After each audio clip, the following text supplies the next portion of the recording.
E vocês que me acompanham são testemunhas que eu venho dizendo há muito tempo. Não adianta querer troca de Vitor Pereira agora durante o Campeonato Carioca. Não adianta gritar, xingar, nada vai mudar. Mas eu acredito que o Flamengo tem um plano e eu vou falar sobre isso no vídeo de hoje. Meus irmãos rubro-negros, sejam muito bem-vindos a mais um vídeo do canal Dom Ian Saudações Rubro-Negras. No vídeo de hoje vou falar sobre todo esse momento conturbado do Flamengo que insiste em permanecer, sabe lá Deus por quanto tempo, e a gente sempre na esperança de que dias melhores virão. Vou falar sobre a recusa do Ângelo dos Santos a ir para o Flamengo. Vou falar sobre os recentes protestos contra a diretoria do Flamengo, contra os jogadores. Vou falar também sobre uma reunião que está marcada para a próxima semana entre conselheiros e sócios do clube para ver se alguma mudança surte efeito. E vou falar também sobre outras informações acerca do Flamengo. É muita coisa para falar. Estou há 2 dias sem fazer vídeo. Vocês sabem que quando eu fico 2 dias sem fazer vídeo, eu fico agoniado e eu vou procurar falar sobre todos os temas, ainda que de maneira breve, para que vocês possam ter aqui a minha opinião, já que aqui o negócio não é só dar notícia, eu dou também a minha opinião. E você que ainda não é inscrito no canal Dom Ian Saudações Rubro-Negras, por favor, já deixa o like no vídeo e siga o canal, porque isso é muito importante para que nós possamos continuar crescendo. Tem só 46 milhões de torcedores do Flamengo para a gente poder atingir e eu conto muito com vocês. Então é o seguinte, gente, pode ser também que esse vídeo seja longo, tá? Como alguns têm sido recentemente, mas é para eu poder abordar todos os assuntos. É muita coisa realmente. Primeiro sobre o Ângelo. Vocês já sabem que o Ângelo recusou ir para o Flamengo. E por que eu boto recusou entre aspas? Porque assim foram as manchetes da maioria dos principais portais, da maioria dos principais jornais. Ângelo recusa a proposta do Flamengo e decide ficar no Santos. E aqui eu faço uma correção. Ângelo arrega e decide ficar no Santos. Porque, meus irmãos rubro-negros, você acha que o jogador que tem 3 gols, eu vou repetir o que eu venho falando há muito tempo, 3 gols em mais de 100 jogos, que já teve a oportunidade de ir para o Barcelona, mas o Barcelona recuou. Você acha que ele ia recusar sair do Santos, que está na merda há muito tempo e lutando para não cair há muito tempo, e em 2023 nada diz que será diferente? Você acha que ele vai preferir ficar no Santos, ganhando 80 mil reais por mês, ao invés de ir para o Flamengo?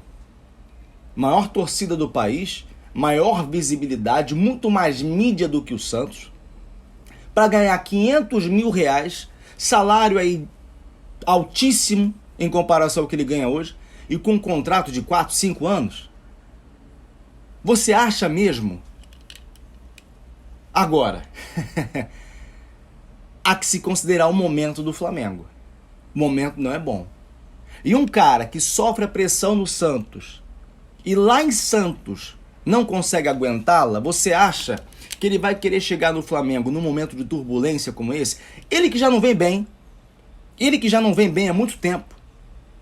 O Santos passou sufoco com o Iguatu, que eu nem sei de onde é, com todo respeito, pela Copa do Brasil. Você acha que se ele tivesse mesmo essa bagagem toda, ele ia pensar 2 vezes antes de acertar com o Flamengo? Me desculpem, a manchete correta é: Ângelo arrega e decide ficar no Santos. Não vem com essa não. Eu vou manter minha palavra. Jogador quer dinheiro. Jogador quer dinheiro, quer prestígio, e não é no Santos que ele vai conseguir isso, principalmente no Santos no momento atual. Então, a manchete correta é: Ângelo arrega e decide não ir para o Flamengo. Mas aí, meus irmãos rubro-negros, eu tenho que concordar com vários comentários que eu vi por aí, no sentido de que o Ângelo tem mais discernimento do que a diretoria do Flamengo. Por que eu digo isso? Porque recentemente surgiram novas informações no sentido de que o Flamengo ainda vai insistir. Essa diretoria, ela não se cansa. Ela vai insistir e parece que já existe uma reunião marcada para a próxima terça-feira na tentativa absurda de contratar esse jogador pela bagatela de 12 milhões de euros para ter 50% dos direitos do jogador. 12 milhões de euros, meus amigos, para ter metade dos direitos desse cara, que, repito, tem 3 gols em mais de 100 jogos pelo Santos. Então o Flamengo, segundo informações, vai tentar ver com o Ângelo o que mais pode ser feito para que ele possa jogar no Flamengo. Meu Deus do céu, será que é ele o jogador que vai mudar a história do nosso clube? Será que algo vai acontecer e vai fazer com que o atleta desande a fazer gols? Não me parece o caso. Me parece sim, eu temo sim, que seja mais uma dessas contratações que vão nos fazer amargar. Tal como a gente amarga quando lembra que o Flamengo gastou 13 milhões, podendo chegar até 16 milhões de euros para trazer o Everton Cebolinha, que tem uma âncora no pé que não abandona. Ah, mas ele fez gol, um golaço contra o Fluminense. Perdemos o jogo, ele voltou a ser o Everton Cebolinha de sempre no segundo tempo, tal como todo o time. Aquilo foi um lapso, o gostinho do que o Flamengo gostaria de ter contratado. O Everton Ribeiro do Grêmio. O Everton Cebolinha do Grêmio. Foi um gostinho, só pra... Assim, ó, vocês querem isso aqui, né? Toma, mas não é isso que ele é. Não é a realidade atual. Então eu temo que esse Ângelo venha pro Flamengo, sugue o sangue do Flamengo, o dinheiro do Flamengo, tal como vieram vários outros. Chega numa pressão absurda de valer 12 milhões de euros. O Flamengo está precisando contratar jogador para repor o João Gomes. O Flamengo que está precisando contratar peças realmente num sistema defensivo, que é frágil ainda. Mas por causa do Vitor Pereira, sobre o qual já falei, um técnico que submete a torcida a viver um relacionamento abusivo, um relacionamento tóxico, por causa do desejo do Vitor Pereira em jogar com pontas, então o Flamengo tem que correr atrás do Ângelo. Sendo que o Vitor Pereira pode sair daqui a pouco. Aí fica a bucha pra gente. Você nunca viu isso? Seja no Flamengo ou algum outro time? Eu vou falar sobre o Vitor Pereira daqui a pouco. Bom, informações sobre o Ângelo, né? Eu espero, minha opinião, que não se concretize. Espero que não se concretize, porque sinto o cheiro de erro no ar. Se vier e o cara arrebentar, ok, eu venho aqui e falo, errei feio, errei rude. Parabéns ao Ângelo, parabéns à diretoria do Flamengo. Eu volto aqui para falar, mas nesse momento eu torço para que dê errado. Bom, falar então sobre os protestos no Flamengo. Gente, a torcida... Todo respeito à torcida do Flamengo, tão machucada recentemente, tão desrespeitada pela diretoria que submete o sócio, o torcedor, o cara que paga ingresso, o cara que compra camisa cara, a viver um relacionamento abusivo. Uma diretoria que submete, juntamente com o técnico, o torcedor a normalizar a derrota. Todo respeito, a torcida está sem forças até para protestar. Na sexta-feira foi meia dúzia de gato pingado na frente do CT lá jogar pipoca. Ok, jogou uma pipoquinha, sem agressão, sem violência, um protesto como tem que ser, mas com uma representatividade muito pequena. Aí ontem, outro protesto na Gávea, só que foi pior ainda. Por quê? Porque houve uma mobilização nas redes sociais, houve um chamamento. E aí você vê outra vez meia dúzia de gato pingado pedindo fora VP, fora Brás, não vai mudar absolutamente nada, com todo respeito. Todos os tipos de manifestação devem ser considerados, especialmente quando se trata do nosso clube do coração. Mas, gente, repito, não vai mudar absolutamente nada. Seja quanto à saída do Vitor Pereira agora, e muito menos quanto à eventual saída do Marcos Braz. Aliás, já falando dele, o Marcos Braz falou a uma pessoa próxima, e essa pessoa próxima divulgou à mídia, que o Marcos Braz falou que só sai em duas situações, ou a pedido do presidente Rodolfo Landim, ou morto. Então, claro, ninguém vai torcer para que ele morra, lógico. E outra, o presidente Rodolfo Landim não vai tirá-lo, e eu vou falar por quê. Não sei se você que me assiste já teve alguma posição de poder, como tem o Rodolfo Landim. Uma posição política, na política tradicional, uma posição uma posição hierarquicamente superior numa grande empresa. Quando você ocupa uma posição assim, você precisa ter alguém que é o seu escudo. Você precisa ter um segundo bom, um cara que mete a cara no momento que você não quer aparecer. Quando o rojão vira pra você, um cara que vai lá e tenta tampar o rojão, matar no peito. Todo cara grande que ocupa uma posição de superioridade hierárquica precisa de alguém assim. E o Marcos Braz é esse escudo do Rodolfo Landim. De modo que o Rodolfo Landim não vai abrir mão desse escudo, porque se ele abrir mão desse escudo por causa das pressões, seja de conselheiro, seja da própria torcida, ele vai ficar desprotegido, ele vai ficar vulnerável. Significará que, mediante qualquer pressão, o Rodolfo Landim cede. E mais, ele vai perder um homem de confiança. Imagina você numa conversa com o cara que há anos é o seu escudo. Você vai lá e tira o cara, ele fala, então você vai me tirar. Beleza. Eu vou começar a espalhar para todo mundo todos os podres que você tem aqui dentro. Ou, pior, eu vou virar seu rival, vou concorrer contra você. É uma confusão política que para quem está na posição de comando não vale a pena. É uma briga que não vale a pena. Então a torcida pode chiar, pode gritar, pode brigar, pode ir meia dúzia de gato pingado para frente do CT jogar pipoca, mas vai brigar sozinha, vai pregar no deserto. Marcos Braz não vai sair. E mais, eu digo, o santo dele é forte.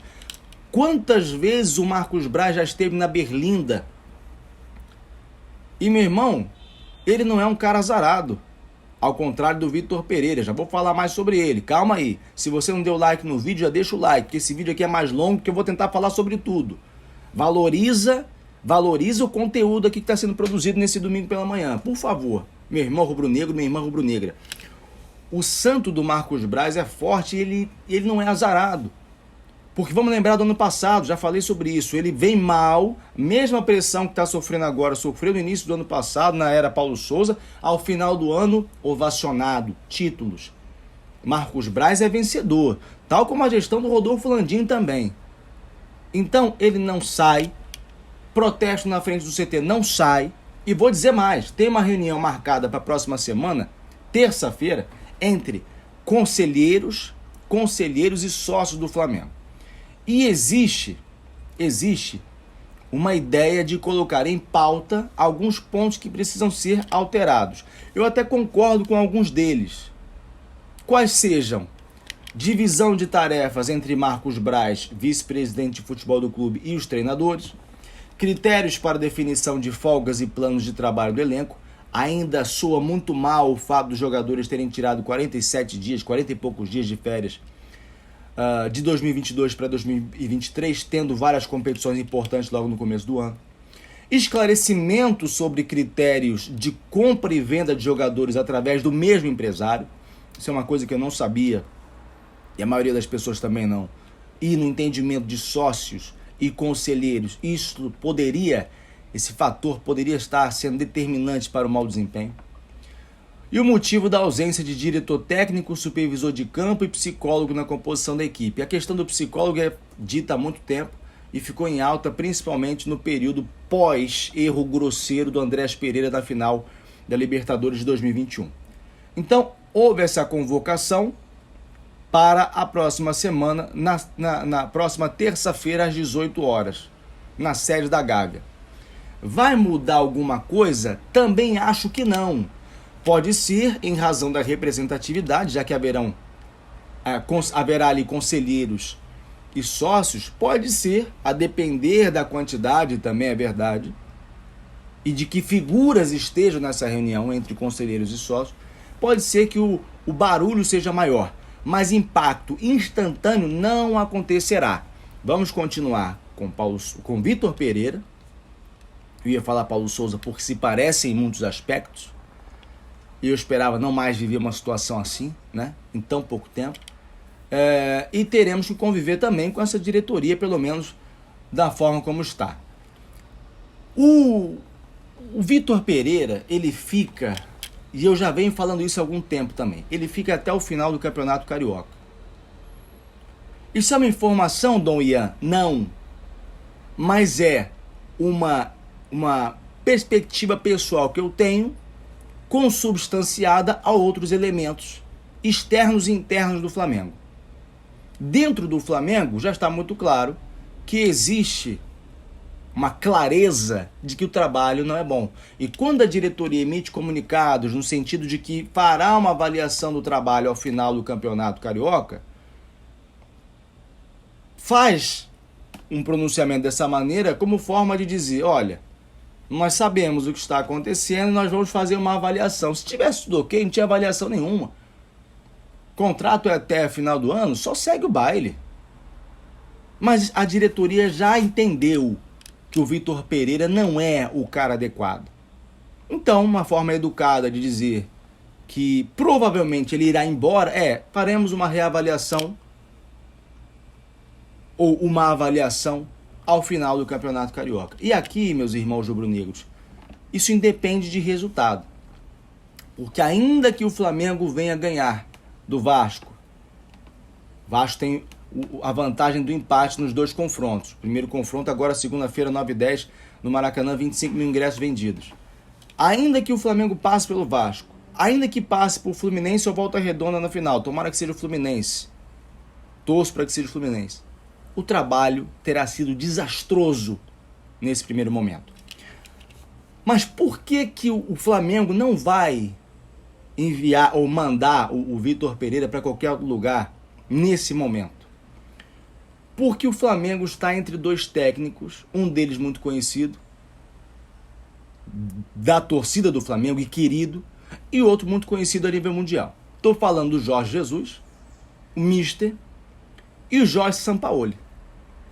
O Jorge Jesus, e eu até pedi desculpas pro pessoal do TikTok na live que eu fiz na última semana, na quinta-feira, eu pedi desculpas porque eu vinha dizendo o seguinte, gente, Jorge Jesus só vem, se vier, ao final do próximo ano.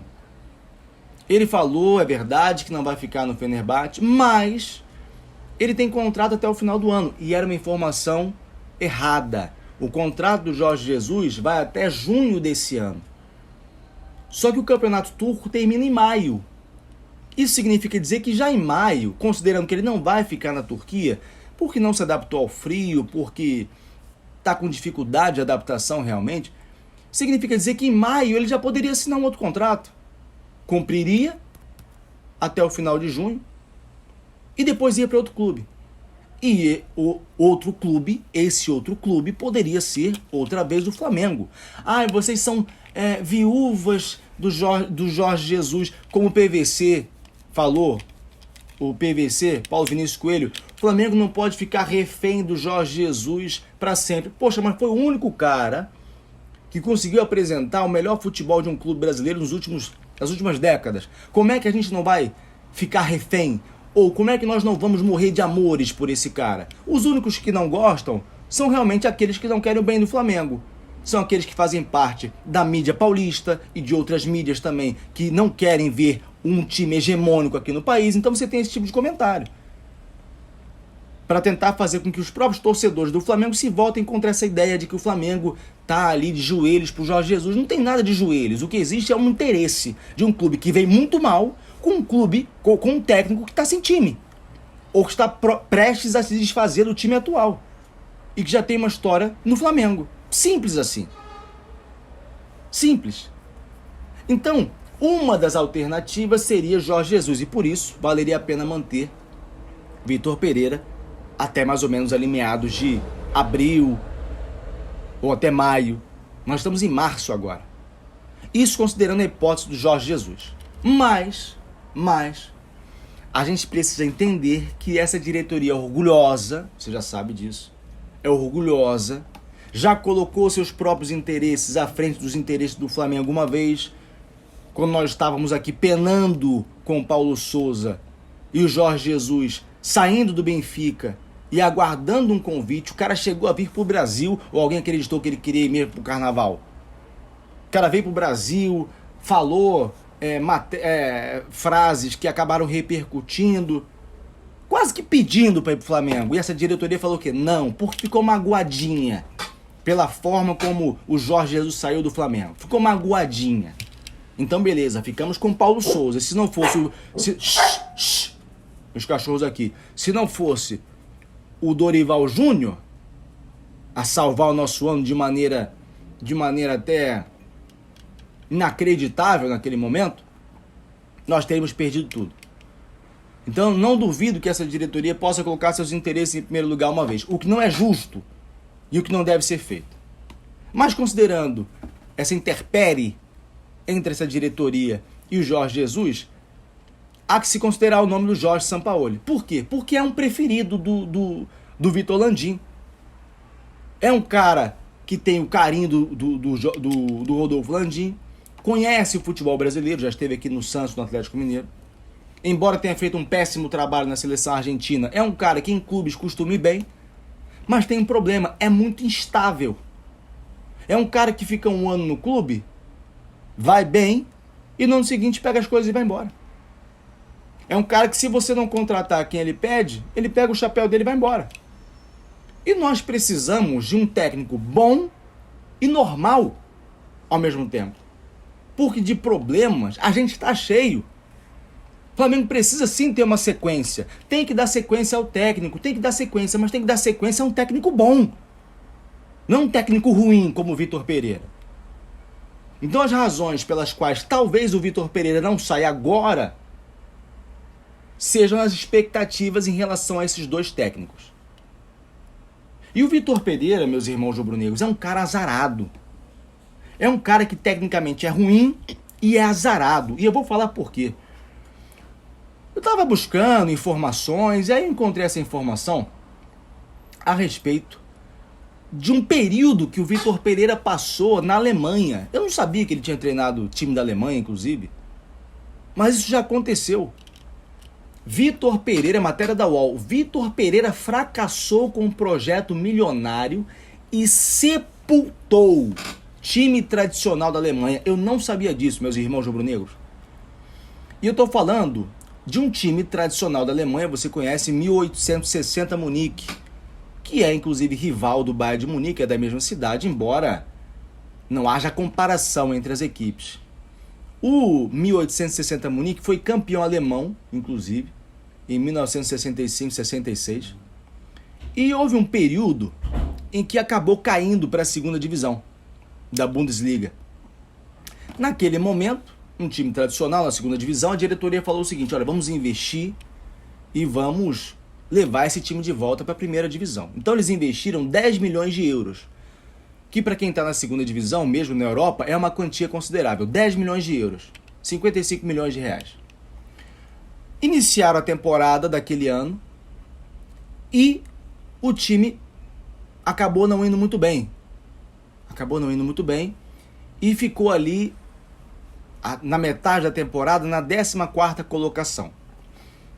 Repito, fizeram um grande investimento. Então fizeram o quê? Vamos dar uma última cartada e vamos trazer um técnico português que parece que fez um bom trabalho no Porto.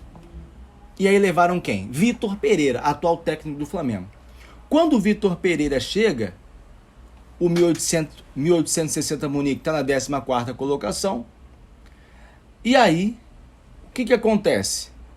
Acontece o que de pior pode acontecer para um time que está na segunda divisão. O time acaba indo para a terceira divisão. Porque o aproveitamento do Vitor Pereira é péssimo. É péssimo. No comando do time alemão, ele conseguiu apenas 2 vitórias. 2 vitórias. Um resultado catastrófico. Isso aqui aconteceu, gente, estou tentando achar aqui a data, salvo engano, foi em 2015, tá? Não, 2017. 2017. Então, em 2023, isso aconteceu em 2017, gente. Ele chega para tentar fazer a equipe galgar novas posições no campeonato. O time fez investimento. E aí, meus irmãos rubro-negros, ele consegue apenas 2 vitórias. Ele nunca chegou sequer à metade de cima da tabela. Nas últimas partidas, eles tiveram um resultado catastrófico. Venceram 1 partida e perderam 5 das últimas 8 rodadas. E aí acabou sendo rebaixado para a terceira divisão. Até hoje, esse time não conseguiu ir para a segunda divisão. E eu lembro do 1860 Munique jogando a primeira divisão da Bundesliga. Então, depois dali, ele foi refazer a carreira dele lá no Oriente, passou 3 anos no Xangai, aí depois ficou no Fenerbahçe durante um semestre e depois aceitou o convite para trabalhar no Corinthians. Esse é o currículo desse cara, que dizem que é maravilhoso, que tem conteúdo, que enganou a todos muito bem, é o que me parece. O que eu não quero, meus irmãos, é que ele afunde o Flamengo também, porque parece ser uma especialidade do Vitor Pereira. Parece realmente ser uma especialidade do Vitor Pereira. E agora aqui, gente, para poder finalizar o nosso vídeo, falar sobre a matéria do UOL, sobre a qual eu falei na semana passada. Vou até buscar aqui para vocês. Eu quase que vou terminando o vídeo sem falar sobre isso, mas eu não poderia terminar sem falar sobre essa matéria que repercutiu muito na semana passada. Uma matéria do Léo Burlá, que em razão de falas de um perito contratado pelo Flamengo para poder trabalhar no triste caso do incêndio do Ninho do Urubu, houve aí a divulgação de uma matéria no UOL acusando o CEO do Flamengo, que é da atual gestão, o Reinaldo Belotti, de ter adulterado a cena dos fatos. E aí eu divulguei a informação, mas eu, como operador do direito, como advogado, disse o seguinte: eu não posso tecer comentários mais aprofundados sem ter acesso ao contraditório, à ampla defesa. A gente precisa ver o que o Flamengo vai trazer de informações. O Flamengo, já na semana passada, colocou em xeque as informações apresentadas pelo Léo Burlá, e ontem no site oficial do Flamengo, publicou uma notícia com a seguinte manchete: da mentirosa e irresponsável matéria publicada pelo UOL. E aqui, gente, vale a pena vocês acessarem depois, vou deixar o link aqui na descrição. Vale a pena porque o Flamengo traz uma série de informações, inclusive com documentos, mostrando contradições entre o que fora exposto na matéria do UOL e o que de fato aconteceu. E eu repito, não vou tecer comentários, seja no sentido de acusar, o que é muito mais fácil, especialmente quando quem está em jogo é o Flamengo. Várias vezes estou na live e o pessoal chega: e os garotos do Ninho? Você não tem vergonha não? O torcedor do Flamengo tem que ficar sendo alvo de investidas desses covardes sem ter qualquer culpa nessa situação. E eu não vou fazer agora ilações em relação à culpabilidade, primeiro porque não tem informações adequadas. Segundo, porque o próprio Flamengo mostrou aqui várias contradições que valem a pena serem observadas. E digo mais: quem acusa determinada pessoa de ter cometido crime sem tê-lo cometido de fato, é que comete o crime chamado calúnia. E aí o Léo Burlá e também o José Augusto Lopes Bezerra, que deu as informações acusatórias, poderão aí ser parte de um crime, caso tenham mentido, caso tenham ocultado informações, caso tenham exposto informações que na prática não são realidade. Vale a pena vocês observarem, vejam aqui nos comentários. Bom, gente, é o vídeo mais longo que eu já fiz aqui no canal, mas eu precisava fazer. Obrigado a quem acompanhou até aqui. Deixa o like no vídeo, siga o canal Dom Ian Saudações Rubro-Negras, siga a gente também lá no TikTok, Dom Ian Saudações Rubro-Negras. O canal vai crescendo todos os dias, mais de 7.300 e poucos seguidores, seguindo apenas o Flamengo. Não tem essa de seguir, deixar de seguir, não. Ah, me segue, não. É conteúdo. Quem gosta do Flamengo, quem gosta do conteúdo tá lá, e eu aguardo vocês também. Que Deus nos livre do mal, da inveja alheia. Isso aqui é Flamengo. Saudações rubro-negras. Deus nos defenda. Flamengo, dias melhores virão. Tamo junto. Fui.